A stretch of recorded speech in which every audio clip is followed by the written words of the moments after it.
What is up, everybody? I'm Garrett with Diary of a Family. We're intentionally living life with you.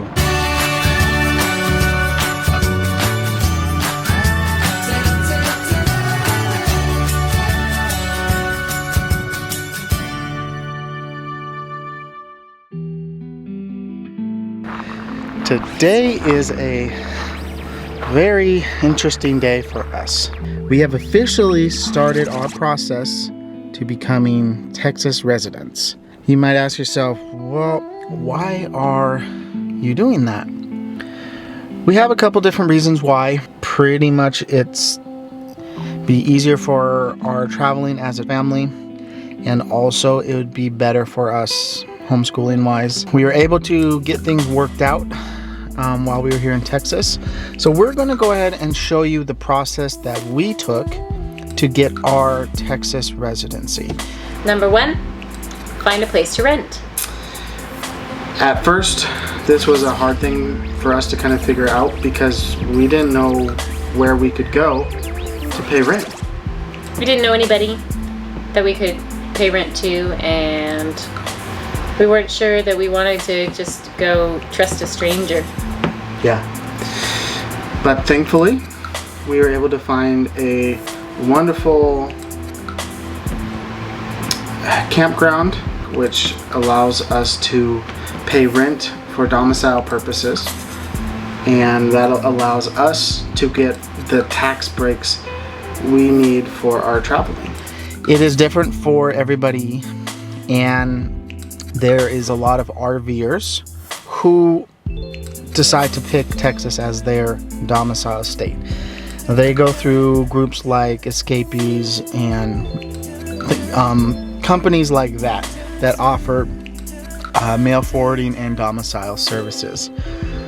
Because our situation is a little different with how the federal per diem stuff works, we actually have to keep a second residence or a rental property, as it were.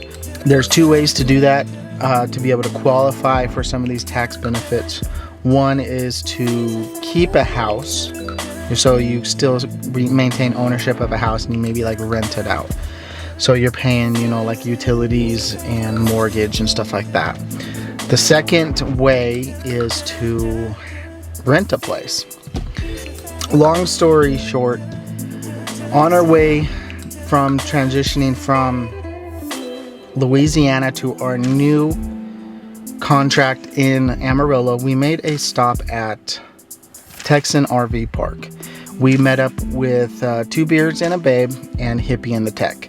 They're two full-time RVer YouTube channels, and they are friends of ours. While we were there, we were talking about, you know, we'd really love to change our address to Texas, but we just don't know how. And Todd was like, well, I mean, we could rent you a spot for like domicile. We made sure he did his due diligence. He went through the process and looked at the legality of it and can we pull this off. He came back to us and said, yeah, you know, I'm the general manager. My boss, which is his dad, owns the property. They both agreed. We negotiated a price that was fair and everybody was on board with that. We started the process. We filled out the paperwork today. We paid our first month's rent. Number two, get our vehicles and trailer inspected. There are lots of different places that do the vehicle inspection for the car and the truck. We did have to do a little bit more research to find a place that would take the trailer. We're gonna go get this car inspected. Yes, sir. What can I do for you? I need to get a state inspection on your vehicle. Okay. Yeah. All right. If I can just get the keys, I'll get some information off of the car. We saw that garages, gas stations, automotive shops, and even like your auto parts store would do these inspections. And it only costs $7. No results found. Obviously, there's no RV. Garrett doesn't like Apple Maps. He's having issues. Well, here we are at Christian Brothers Automotive. We're going to get the car inspected so that we can get our registration completed. We're hanging out in the shade because I hate the AC inside. It's just too chilly for me. It does vary based off of the county. Some counties don't require an emissions inspection and some counties do. So if your county is one of those nitpicky ones, just get it inspected in that county.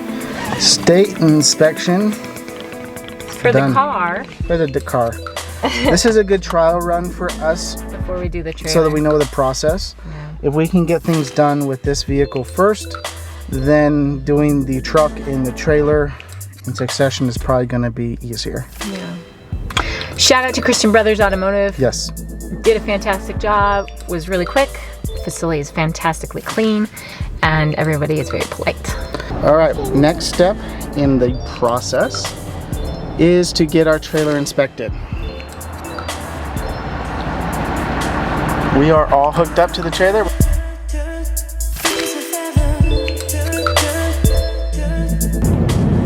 Inspection done. Number 3, get insurance in Texas. You'll also want to get your mail forwarding service set up along with changing your address with the post office. We are continuing our saga of changing our residency. We're here at the post office. Because we are using a mail forwarding service, we cannot change our address online. We have to go in person to a post office.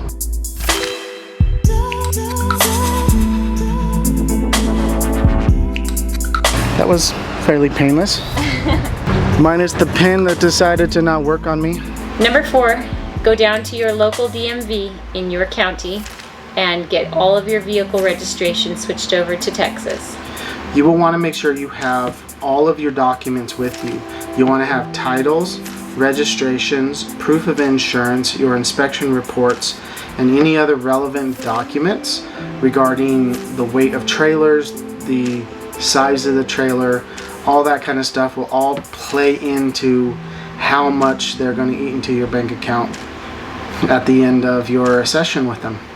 Lots and lots of moolah. Welcome to Athens. Oh, you're using your sexy voice.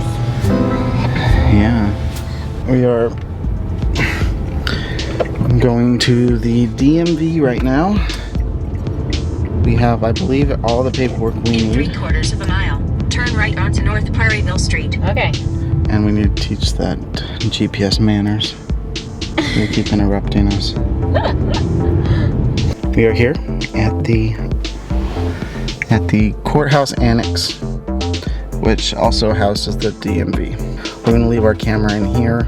Well, we are here at the Texas Department of Public Safety, about to go in and give up our Washington driver's license for a Texas driver's license. Let's see how much this is gonna set us back. The Department of Motor Vehicles, to get our vehicles registered, It ended up coming half our bank to account. $650. Yep, $600 for our vehicles. But this is the first time registration, so there's like a $90 registration tax, there's a $30 processing fee, and then the trailer was done by weight. So it was a little bit pricier than the vehicles. And then the other vehicles were done, you know, by their statistics or whatever. But now, from now on, our Registration is like $53. which is much lower than it was in Washington State.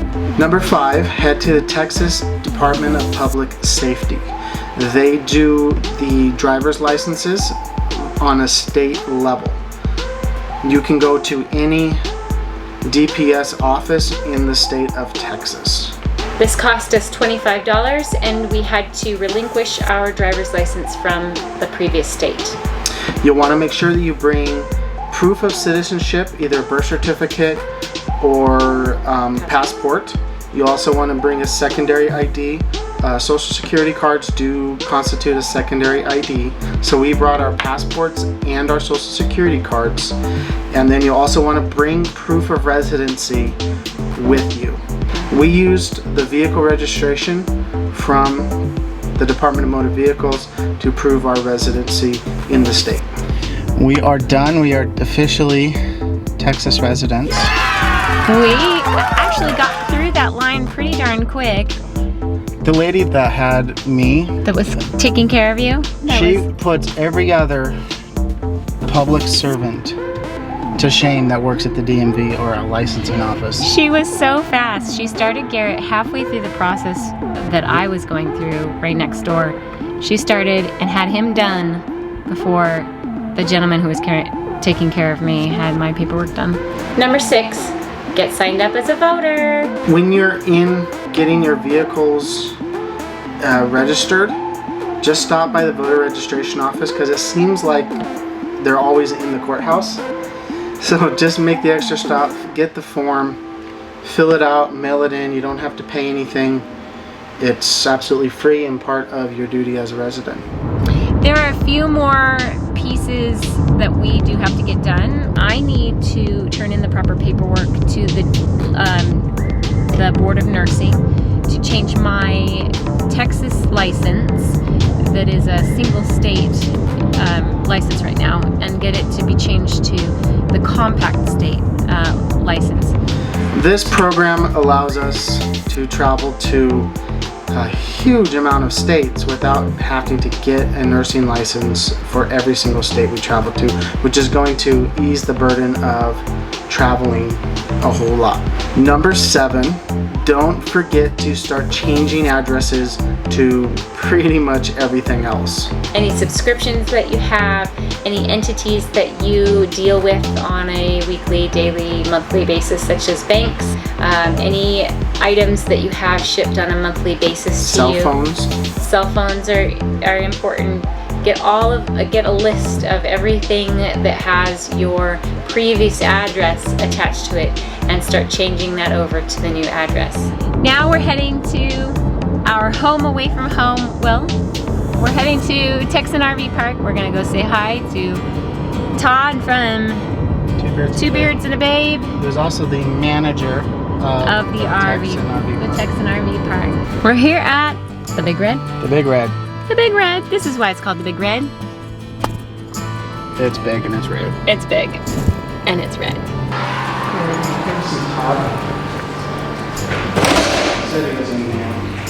Yes. Chit-chatting. Trying to get things set up. How are you?